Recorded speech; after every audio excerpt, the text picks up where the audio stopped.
Hi gorgeous! Today our time machine is traveling back to the time of Queen Elizabeth I, and I'll be showing you a historically accurate makeup and hair tutorial based on the trends that were popular during this time.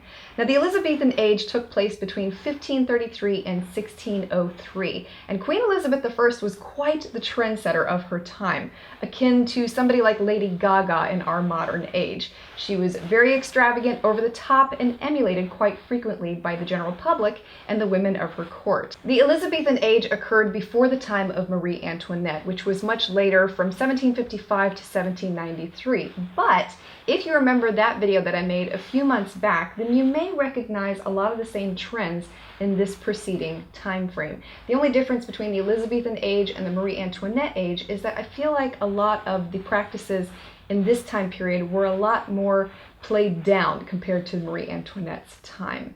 So let me go ahead and take you on an historically accurate trip back to the Elizabethan age. Starting things off with a moisturizer. I'm using one here from Shiseido. Now I found this really interesting. Egg whites were used to hide wrinkles on the face before any makeup application occurred.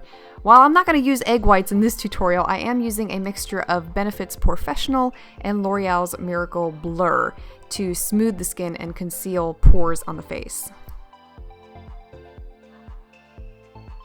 And for my face makeup, I'm using a small sample from Graftobian. This is in the shade Ivory. It does not match me whatsoever, but that is the point.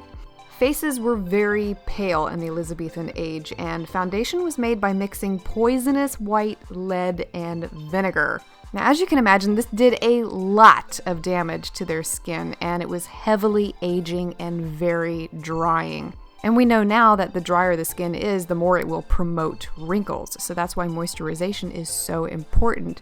The more hydrated your skin, the better. And that was what I found so interesting about what they were doing back then, was that they thought that by applying all of this heavy lead-based makeup onto their face would help to conceal wrinkles, aging, blemishes, etc., when in reality it was actually making their skin worse. And the other purpose for the heavy makeup applied onto the face was to help disguise disease and illness. But the lead that was in the face makeup turned the skin gray. And while thick white face makeup was very fashionable during the 1500s, Queen Elizabeth did it to cover scars from a bout of smallpox she had when she was 29 years old. And that was the reason why a lot of other people did it too. For the cheeks, I'm using MAC's Breezy. I chose this one because they used a plant-based dye back then, and it was generally one called Madder that had red roots, so the blush would have been a red color.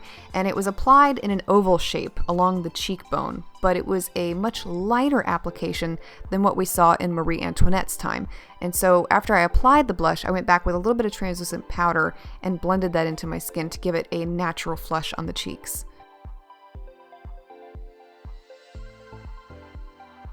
For the eyes, they wanted them to be very big, bright, and sparkly because bigger eyes were associated with being more sexually aroused. Obviously a very desirable trait. So one of the things that they did was they lined the upper waterline, the lower waterline with a kohl, usually a black eyeliner, and this made the whites of the eyes look whiter. They also would put belladonna drops into their eyes, and this would enlarge the pupils and make the eyes look bigger. The belladonna is a plant that contains a muscle relaxant, and when it's used in the eyes, it does dilate the pupils and make the eyes look bigger. Eyelashes and eyebrows in the Elizabethan age were dyed in reddish tones. So for my eyebrows here, I'm using Redhead from MAC.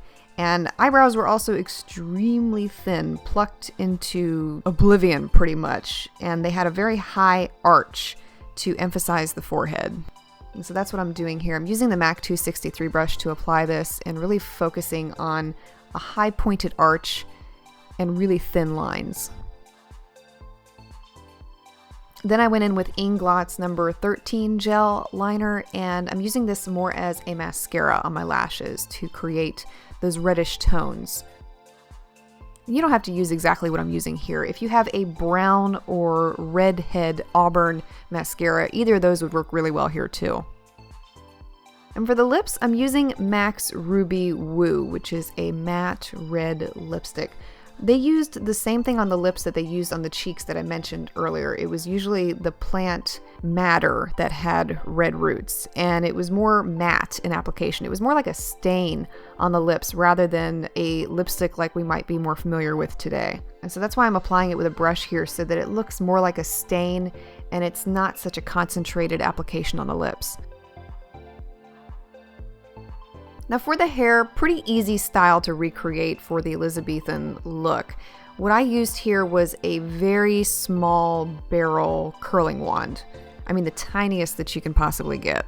And Queen Elizabeth styled her hair so it was tightly curled in the front, and then she arranged it into rolls on either side of her head. So I'm taking this tiny little curling wand barrel and curling each strand of my hair. I'm only taking about a inch, maybe half an inch section of hair and curling each one with this tiny barrel. And once I had all of those pieces curled around my head, I took sections and bobby pinned them to my head. So basically just two big rolls of curls on either side of the head. Fair hair colors were also fashionable, and women used a variety of ingredients to dye their hair lighter colors, including urine. Surprise! Blonde was a desirable color, as was red, because Queen Elizabeth's hair was red. Jewels and adornments in the hair were also fashionable, but they were expensive. And for this tutorial, I just went with a vintage necklace that I've had for a while now and used that as a hair adornment. Worked perfectly.